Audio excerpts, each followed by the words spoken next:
Boa tarde, galera! Tudo bem com vocês? Estamos aqui mais um dia para a gente gravar o nosso quarto episódio do podcast. E a gente queria sempre chamar você, nosso ouvinte, que está assistindo, que está curtindo, falar que os comentários agora estão abertos, tá, gente? O comentário estava fechado, mas a gente conseguiu arrumar. Vocês podem lá comentar críticas, né, construtivas, sugestões, ideias, temas que vocês querem assistir ao longo das nossas gravações. Manda lá que a gente está lendo tudo. Hoje, uma entrevista muito bacana, que eu acho que vai bombar, que é um tema muito em alta, que todo mundo fica sempre querendo saber sobre alimentação, sobre as coisas que vão surgindo, se são científicas, se são só do senso comum, se aquilo é invenção de alguém para ganhar, né, likes na internet. Então, hoje, a gente vai tirar muitas dúvidas aqui com a nutricionista Júlia Bragioni. Os meninos vão apresentar para vocês e ela vai fazer hoje um poll aqui pra gente sobre mitos e verdades na alimentação. Ô, gente, vamos prestar atenção, porque tem cada pergunta aqui que a gente sempre tem dúvida e a gente fica procurando a resposta na internet e muitas vezes a gente não chega a uma conclusão. Então, vem com a gente para esse quarto podcast. Valeu!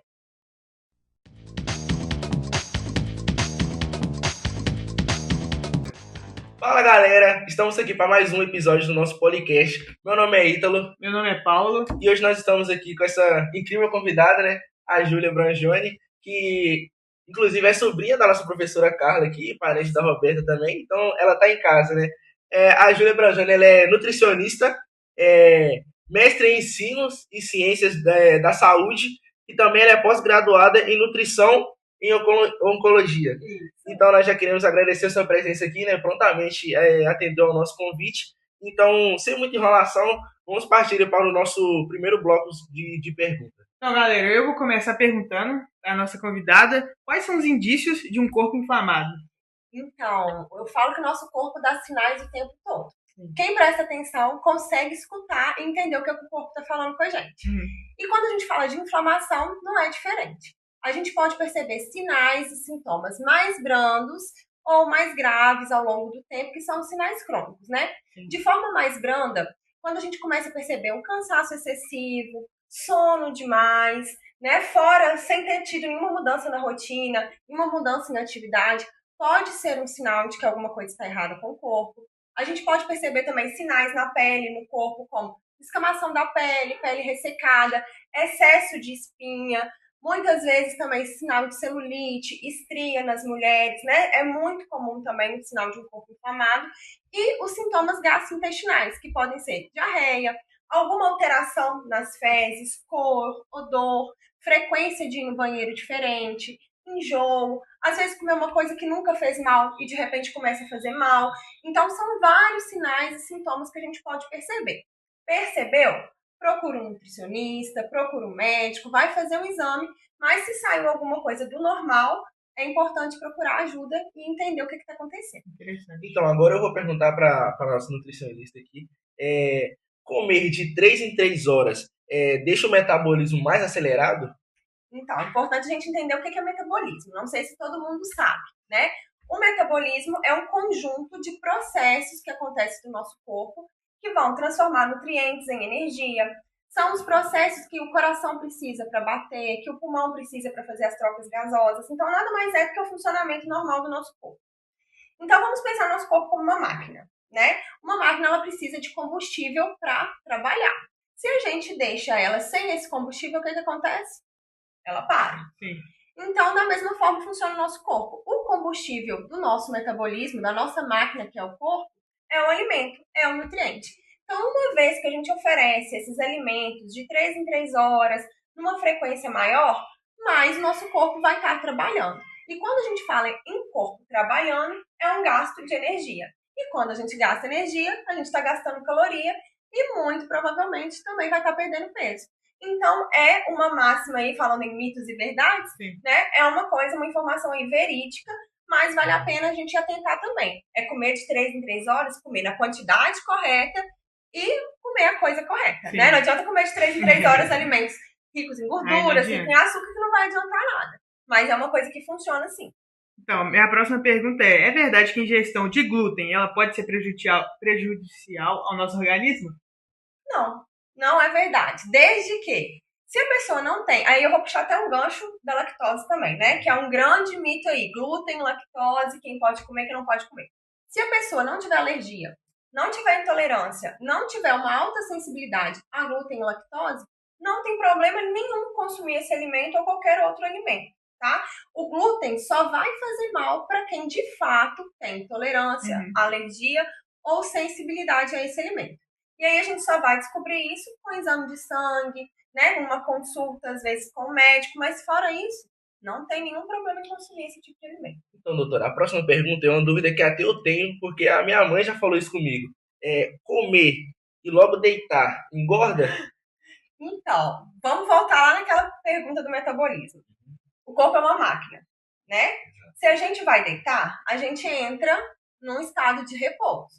Consequentemente, todos esses processos, o metabolismo, ele vai ficando mais lento, mais devagar.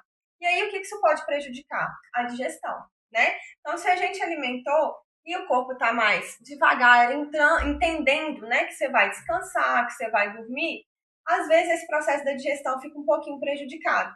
Então, isso pode dificultar a absorção de gordura, a absorção de proteína, de carboidrato, e isso pode comprometer, então, essa metabolização, que a gordura, vamos dizer assim, vai ser quebrada e não vai ficar acumulada, não vai acontecer da forma efetiva, da forma correta. Então, a gordura que você comeu, às vezes, no almoço, pode ficar armazenada no corpo na forma de gordura. Então, não é que o deitar engorda, é porque a gente fica numa forma de repouso, vai gastar menos energia e pode ser que essa gordura, essa digestão não aconteça da forma correta e ao longo do tempo esse hábito pode prejudicar, tá? Mas não é porque hoje você comeu e vai deitar que vai te engordar, não. Mas uma digestão boa você não vai ter. Então, Julia, a nossa última pergunta do primeiro bloco é: o jejum pode ajudar de alguma forma na fase do emagrecimento? Essa daí é uma pergunta polêmica, tá? Polêmica. Pra gente no consultório, que chega de gente querendo fazer jejum, porque viu na internet que emagrece, que ganha massa magra. E aí é muito importante a gente ter esse espaço aqui para falar para todo mundo. O jejum, ele pode funcionar, sim, no processo de emagrecimento, mas não é para todo mundo e não é de qualquer forma que a gente tem que fazer. Então, quem tem interesse em fazer o jejum, é importante procurar um profissional que ele vai dosar como que vai ser esse jejum. Então, é importante a gente pensar em quantas horas de jejum, qual a refeição, o que vai ter naquela refeição no momento da quebra de jejum.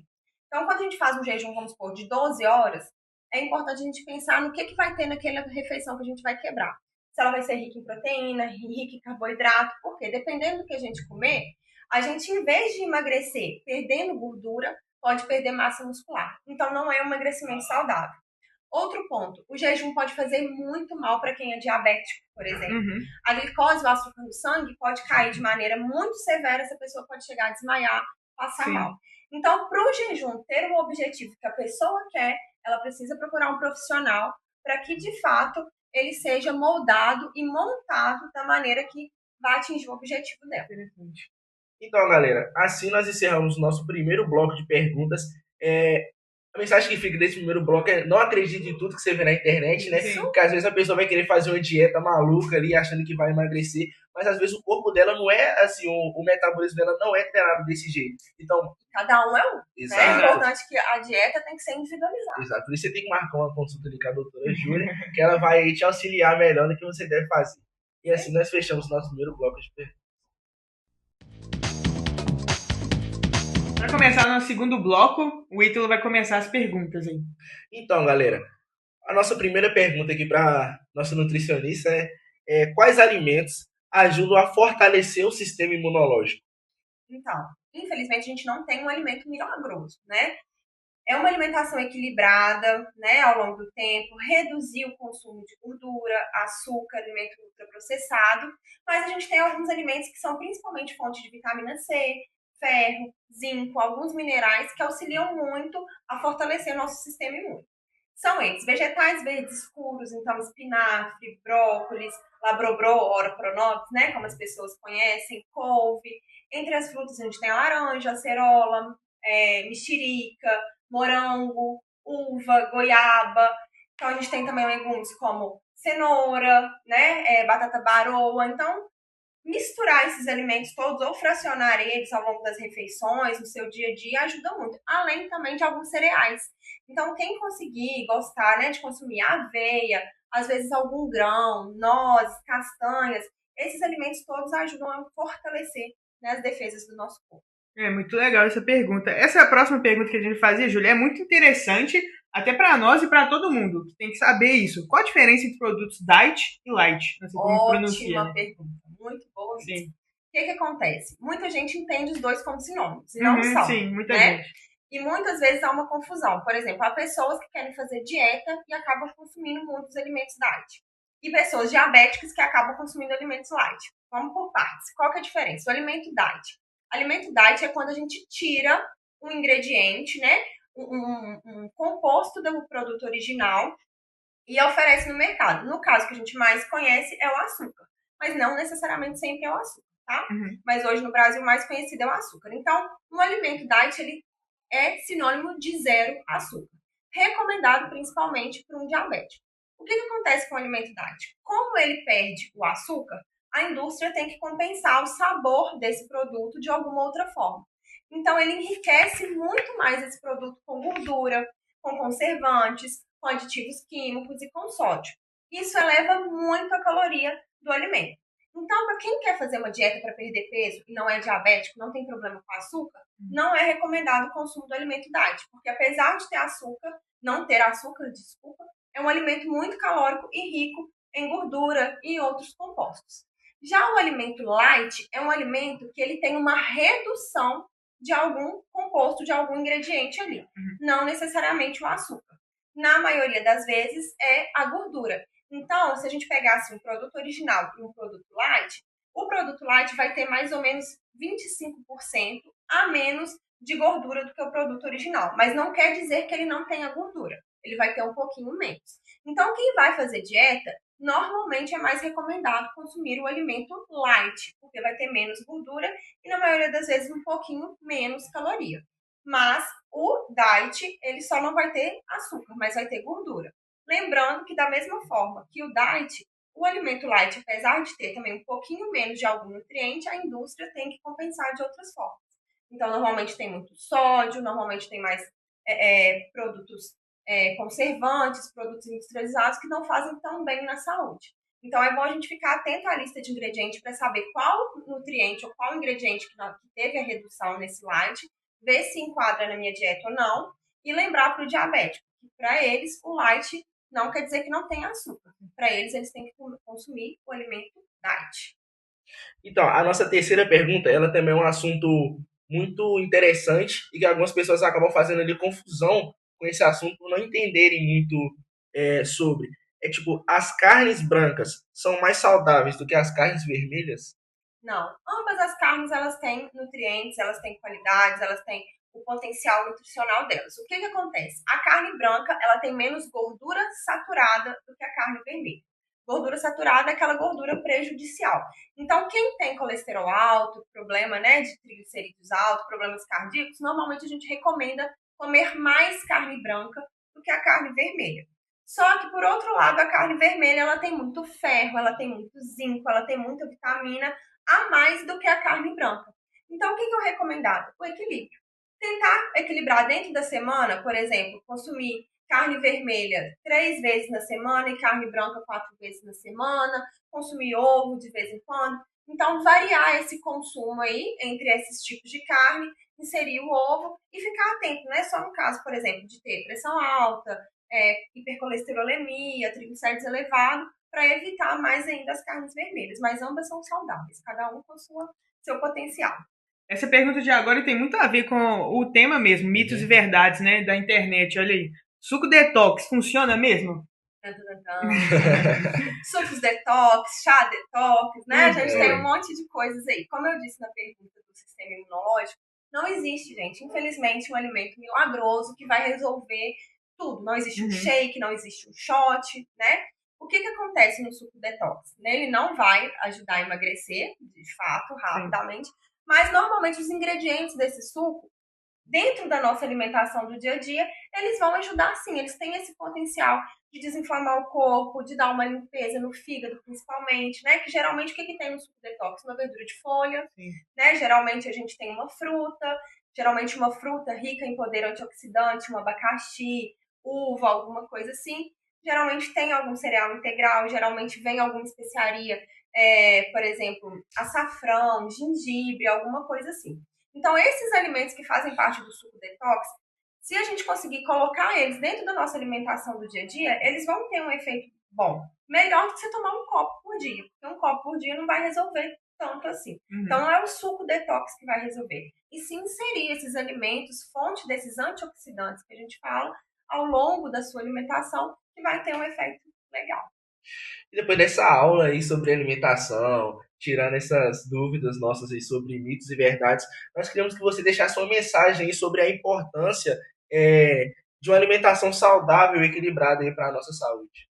Então, como eu disse, a gente não tem, infelizmente, alimentação para curar doenças, mas a gente tem uma alimentação equilibrada ao longo da vida para prevenir uma série de doenças, melhorar a qualidade de vida. E quando a gente fala em alimentação saudável, gente, é importante a gente lembrar que a alimentação tá mais fácil, é a mais fácil pra gente, é da nossa casa. Né? Que a gente tem aquela velha, não sei se vocês já ouviram aquela frase, desembale menos e descasque mais. Então, é muito mais fácil comer saudável do que a gente imagina. É comer comida de casa, é o arroz, o feijão, a carne, a verdurinha. Quem tem a possibilidade de ter uma horta, tem uma horta em casa. Evita comida ultraprocessada. Tenha um hábito de vida bom, faça atividade física, bebam água. Isso é a base de uma alimentação saudável, isso é a base de uma vida saudável. E tendo uma vida saudável, sempre é tempo de ter uma vida saudável. Com certeza você vai prevenir uma série de doenças, vai ter uma ótima qualidade de vida, um ótimo desenvolvimento e ótimos resultados, viu? Muito obrigado. Eu que agradeço. Então, galera, depois dessa aula que nós tivemos aqui, né, encerramos aqui o nosso episódio de hoje. Fica atento aí ao nosso canal, porque vai sair mais episódios, né? Siga a gente nas nossas redes sociais, porque a gente está sempre soltando lá quando vai sair o próximo episódio, o assunto que será. Então já segue a gente aí, se inscreve, comenta bastante. Também agradecer aqui, né, a Cristiane, que todo episódio agradecer ela, né, mas tem que agradecer ela todo episódio, porque ela que voltou esse projeto tão interessante aqui do podcast, né, que dá voz não só aos alunos, mas também a assuntos que grandes dúvidas que a gente tem. Então, muito obrigado, podcast. A ciência é criativa.